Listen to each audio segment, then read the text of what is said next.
ثانی عشرہ من ربیع الاول کہ سرکار ہاتھیوں والے سال 12 ربیع الاول کے دن پیدا ہوئے ہیں۔ اس حدیث کے راوی حضرت جابر بن عبداللہ حضرت عبداللہ ابن عباس ہے۔ اس کو نقل کیا ہے امام بخاری علیہ رحمت کے استاد حضرت ابن ابی شیبہ نے اپنی حدیث کی کتاب مصنف ابن ابی شیبہ کے اندر۔ تو گویا کہ سرکار کی ولادت کو بھی ہم گنتے ہیں تو اس میں آتا ہے عام الفیل، کب پیدا ہوئے؟ تو فرمایا ہاتھیوں والے سال پیدا ہوئے۔ اب جتنے صحابہ جو اس کے بعد پیدا ہوئے ہیں تو ان کے بارے میں کہا جاتا ہے کہ عام الفیل کے 2 سال بعد، عام الفیل کے 2 سال پہلے۔ تو گویا کہ کس طرح عام الفیل ہاتھیوں والا سال ابرہہ کا جو واقعہ ہے اس کو گویا کہ کیلنڈر کی صورت بنا لیا گیا۔ اب یہ مستقل چلتا رہا یہاں تک کہ میرے آقا نے ہجرت کی تب بھی چل رہا تھا، میرا آقا علیہ الصلوۃ والسلام کا وصال ہوا تب بھی چل رہا تھا، حضرت سیدنا صدیق اکبر کا دور آیا تب بھی چل رہا تھا، لیکن جب حضرت فاروق اعظم رضی اللہ تعالی عنہ وارضاہ عنہ کا دور آیا تو جہاں تک فاروق اعظم نے بے شمار مذہبی اور سیاسی خدمات انجام دی ہے تو یہ صحرا بھی آپ کے ہی سر آیا ہے۔ حضرت فاروق اعظم رضی اللہ تعالی عنہ وارضاہ عنہ کی وصال شریف سے چند سال پہلے، بعض مورخین کہتے ہیں 2 سال، البدایہ والنہایہ، کیونکہ ہم تاریخ کو بیان کر رہے ہیں، تاریخ ہے، قرآن کی آیت نہیں ہے، اس میں اختلاف موجود ہے، تو بعض مورخین نے کہا 2 سال، لیکن البدایہ والنہایہ کے اندر ابن کثیر نے 5 سال کا قول نقل کیا ہے کہ حضرت فاروق اعظم کی شہادت 23 ہجری کو ہوئی ہے، تو آپ کی شہادت سے 5 سال پہلے آپ مسجد نبوی میں تشریف فرما تھے کہ آپ کے سامنے چند لوگ چینی گوئیاں کرنے لگے، بحث و مباحثہ ہونے لگا۔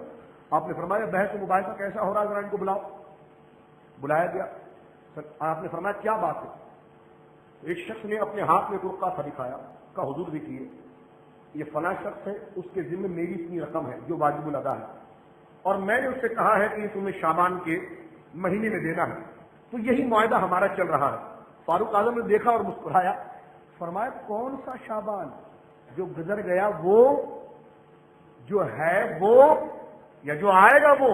سارے انگوش بدندان ہو گئے، حضور آئے گا وہ مراد ہے؟ تو فرمایا یہاں پر تو کوئی قرینہ اور اشارہ تو نہیں ہے کہ جس سے یہ پتا چلے آنے والا شعبان مراد ہے۔ سب کہنے لگے ہاں حضور یہ تو مسئلہ ضرور ہے، اب کیا کیا جائے؟ حضرت فاروق اعظم نے اس کی باریکی اور مکمل احساس کرتے ہوئے، آپ ایک عظیم سیاسی لیڈر ہیں، آپ نے اس بات کو بھاپ لیا اور فوراً آپ کے سامنے جو 8 سے لے کر 10 صحابہ کا مجلس مشاورت کا ایک پینل تھا جو قومی اسمبلی کی صورت میں تھا، آپ نے اس کو جمعے کے دن نماز کے بعد مسجد نبوی کے اندر طلب کر لیا، جس میں حضرت عبد الرحمن بن عوف، حضرت عثمان غنی، حضرت عبداللہ بن مسعود، ابو عبیدہ بن جراح، حضرت سعد بن ابی وقاص، حضرت مولا کائنات فاتح خیبر حضرت علی کرم اللہ وجہہ الکریم، حضرت ابو طلحہ رضی اللہ تعالی عنہ وارضاہ عنہ، اسی طرح بے شمار جو آپ کے جلیل القدر ماہرین، حضرت موسیٰ اشعری جو جلیل القدر